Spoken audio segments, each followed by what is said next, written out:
কি নাজিল হয়েছে, লাইন আশরাকতা, যদি আপনি নবীও শিরিক করেন, লা ইয়াহবাতান্না আমালুক, আপনার আমলও ধ্বংস হয়ে যাবে, নষ্ট হয়ে যাবে, ওয়ালা তাকুনান্না মিনাল খাসিরিন, এবং আপনিও ক্ষতিগ্রস্তদের অন্তর্ভুক্ত হয়ে যাবেন। চন্দ্রপাড়ার মানুষ সতর্ক হও শিরিক থেকে। এটা এমন অপরাধ যেটা ক্ষমা হওয়ার যোগ্য নয়। চন্দ্রপাড়ার মানুষ, তোমাদের আল্লাহ, আমাদের আল্লাহ বলছেন কোরআনুল কারীমে, ইন্নাল্লাহা লা ইয়াগফিরু আন ইউশরাকা বিহি, নিশ্চয় আল্লাহ ক্ষমা করবে না যে আল্লাহর সাথে শিরিক করে, ওয়া ইয়াগফিরু মা দুনা যালিকা লিমান ইয়াশা, এছাড়া আল্লাহ ক্ষমা করে দেবে যা খুশি তা, যাকে খুশি তাকে। ওয়া মান ইউশরিক বিল্লাহ, আর যে ব্যক্তি আল্লাহর সাথে শিরিক করলো, ফাকাদ ইফতারা ইসমান আযীমা, সে পৃথিবীর সব চাইতে বড় অন্যায় রটনা করলো। আল্লাহ বলেন, ইন্নাল্লাহা লা ইয়াগফিরু আন ইউশরাকা বিহি, নিশ্চয় আল্লাহ ক্ষমা করবে না যে আল্লাহর সাথে শিরিক করে, ওয়া ইয়াগফিরু মা দুনা যালিকা লিমান ইয়াশা, শিরিক ছাড়া যে কোনো অপরাধ যাকে খুশি, যা খুশি ক্ষমা করবে কে? ওয়া মান ইউশরিক বিল্লাহ, আর যে আল্লাহর সাথে শিরিক করলো, ফাকাদ দাল্লা দালালাম বাঈদা, যে আল্লাহর সাথে শিরিক করলো সে সব চাইতে বড় এবং বেশি পথভ্রষ্ট হয়ে গেল। শোনো চন্দ্রপাড়ার মানুষ, মুসলমান হয়েছো, জানা করে, মদ খায়, চুরি করে, জুলুম করে, মিথ্যা বলে, কত অন্যায় অপরাধ করে। এই মুসলমানগুলোর সব অন্যায় একদিকে, আর শিরকের অন্যায় আরেক দিকে।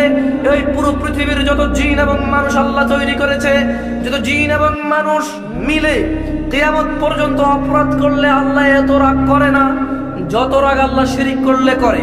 এই পুরো পৃথিবীর সমস্ত মানুষ আর জিনকে আল্লাহ বলছে যে ওয়া ইয়াগফিরু মা দুনা যালিকা লিমান ইয়াশা, শিরিক ছাড়া যা খুশি ক্ষমা করার মালিক কে? ইচ্ছাকার, মর্জিকার। কিন্তু আল্লাহ কি ক্ষমা করবে না? চন্দ্রপাড়ার মানুষ, তুমি শিরিক খুঁজে পাও না। তোমার রাসূল বলেছে শিরিক, মুশরিক এবং কাফের আর মুমিন চিনার উপায় হলো যে নামাজ পড়ে সে মুমিন, যে নামাজ পড়ে না সে যতই হজ করুক, যতই যাকাত দিক, যতই ভালো কথা বলুক, সে এখনো মুমিন হতে পারেনি। আর তার এই হজ, যাকাত, রোজা তার কোনো কাজে আসবে না। এটা কে বলেছে? আল্লাহ সুবহানাহু ওয়া তাআলা তার রাসূলের মাধ্যমে বলিয়েছেন। কি আমার বক্তব্য ভালো লাগছে না?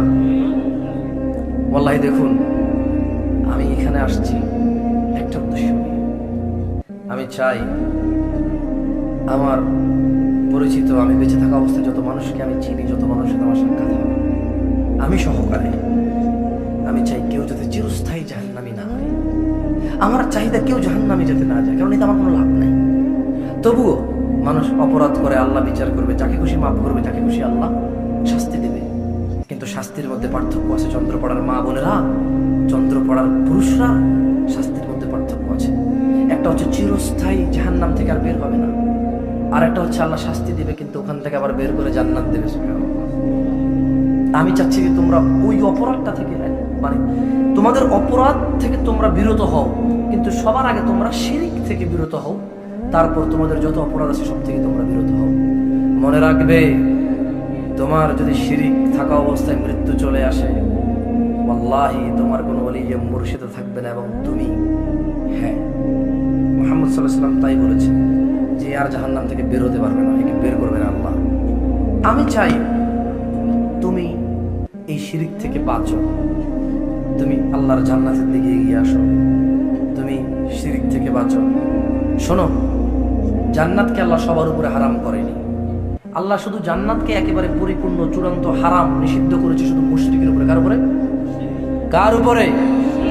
এই সাক্ষী আল্লাহ নিজেই সূরা মায়েদায় দিচ্ছে। আল্লাহ বলছেন, ইন্নাহু মান ইউশরিক বিল্লাহ ফাকাদ হারামাল্লাহু আলাইহিল জান্নাহ ওয়া মাওয়াহুন নার ওয়া মা লিয-যালিমিন মিন আনসার।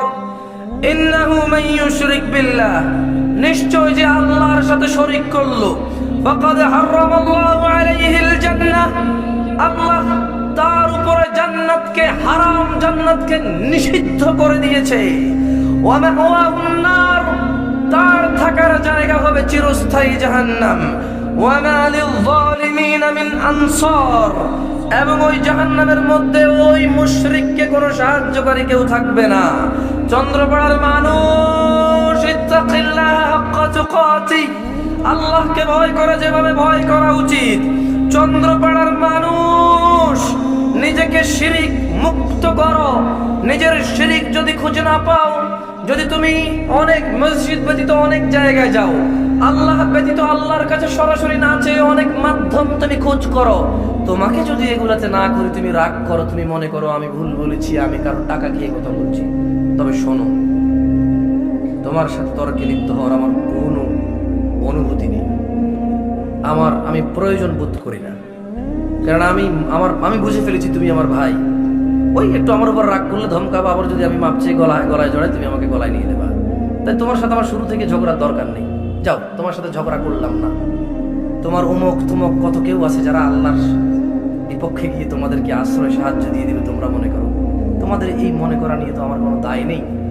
তবে শোনো, ওয়াল্লাহি বিশ্বাস করো, তুমি এখানে চন্দ্রপাড়ার মানুষ, তুমি বিলিভ করো যে নামাজ পড়ে না তাকে আল্লাহ নবী বেনামাজি বলেনি, তিনি বলেছেন মুশরিক কাফের। আমি বলিনি, জাবের রাদিয়াল্লাহু আনহু থেকে বর্ণিত। এখন একটা প্রশ্ন থেকে যায়, কয়টা প্রশ্ন? এই হাদিসটা যে আমি পড়ছি, এটা কি আমি নিজে নিজে কিছু বানাই বলছি, নাকি আসলেই হাদিস গ্রন্থে আছে? এটা তোমার যাচাইয়ের ব্যাপার রয়ে গেছে। ঠিক আছে না? ঠিক নাই? আমি যেই কথা বলেছি তোমাকে শুনিয়েছি পড়ে, যদি এটা মুহাম্মদ সাল্লাল্লাহু আলাইহি সাল্লামের কথা হয়, তাহলে তুমি তোমার বিচার করো, তুমি নামাজ না পড়ে কি তুমি মুমিন নাকি তুমি মুশরিক কাফের? না না, আমি তোমাকে এখানে মুশরিকও বলতে আসিনি, তোমাকে কাফেরও বলতে আসিনি। ভয় পেও না, ভয় পেও না। চন্দ্রপাড়ার মানুষ, যা অপরাধ হয়েছে হয়েছে। কার সাথে করেছে অপরাধ? অপরাধ কার সাথে? তবে শোনো, তোমাদের এই অপরাধ সব জেনে তোমাদের রব তোমাদেরকে ডাকছে। তোমাদের রব বলছে, ওয়াসারিউ ইলা মাগফিরাতিন মির রাব্বিকুম ওয়া জান্নাতিন আরদুহা আস-সামাওয়াতু ওয়াল আরদ উইদ্দাত লিল মুত্তাকিন। ও মুহাম্মদ সাল্লাল্লাহু আলাইহি সাল্লাম, আল্লাহ সুবহানাহু ওয়া তাআলা আয়াত নাযিল করেছেন, ওয়াসারিউ ইলা মাগফিরাতিন মির রাব্বিকুম ওয়া জান্নাতিন আরদুহা আস-সামাওয়াতু ওয়াল আরদ। ও মানুষরা, তোমরা যা অপরাধ করেছো খালাস, বাদ, আসো দ্রুত রবের ক্ষমা এবং জান্নাতের দিকে আসো, যার বিস্তৃতি আকাশ এবং জমিনের মতো বড়। উইদ্দাত লিল মুত্তাকিন, আল্লাহ বলছে তোমরা যদি আমাকে আল্লাহকে ভয় করো, আল্লাহ তোমাদেরকে জান্নাত দেবে। সুবহানাল্লাহ। চন্দ্রপাড়ার মা বোনেরা, চন্দ্রপাড়ার পুরুষরা, ভয় পেও না। তোমাদের রব নিষ্ঠুর নয়, তোমাদের রব নিষ্ঠুর নয়। তোমার 60 বছরের অপরাধ, তোমার 50 বছরের অপরাধ, তোমার 100 বছরের অপরাধ, দেখো তোমাদের রব কি বলছে। তোমাদের রব বলছে যে তোমার নিঃশ্বাসটা চলতেছে না, এই এখন ঠিক এখন তোমাকে বলছে, এই এখন তোমাকে ডাকছে, বলছে যে কুল ইয়া ইবাদিয়াল্লাযীনা আমানু, কুল ইয়া ইবাদিয়াল্লাযীনা আসরাফু আলা আনফুসিহিম লা তাকনাতু মির রাহমাতিল্লাহ। ও মুহাম্মদ সাল্লাল্লাহু আলাইহি সাল্লাম, এদের 100 বছরের গুনাহ, 500 বছরের গুনাহ, 5 কোটি বছরের গুনাহ, খাল্লি ওয়াল্লি। কুল ইয়া ইবাদিয়াল্লাযীনা আসরাফু আলা আনফুসিহিম লা তাকনাতু মির রাহমাতিল্লাহ। ও নবী, আমার বান্দাদেরকে বলে দিন, যারা নিজেদের উপরে জুলুম করেছে, অন্যায় করেছে, অত্যাচার করেছে, গুনাহ করেছে, পাপ করেছে, জাহান্নামের কাজ করেছে, আল্লাহ বলছে তুমি আমার এই বান্দাগুলোকে বলো লা তাকনাতু মির রাহমাতিল্লাহ, তোমরা আল্লাহর দয়া থেকে নিরাশ হয়ো না। ইন্নাল্লাহা ইয়াগফিরুয যুনুবা জামিআ, আল্লাহ তোমাদের এই পুরো জীবনের গুনাহ ক্ষমা করে দেবে। ইন্নাহু হুয়াল গফুরুর রহিম, নিশ্চয় তিনি অতীব দয়ালু, ক্ষমাশীল। চন্দ্রপাড়ার মানুষ, তোমাদের রব তোমাদের সমস্ত গুনাহ ক্ষমা করবে যদি তোমরা ওনার ক্ষমার দিকে আর জান্নাতের দিকে আসো।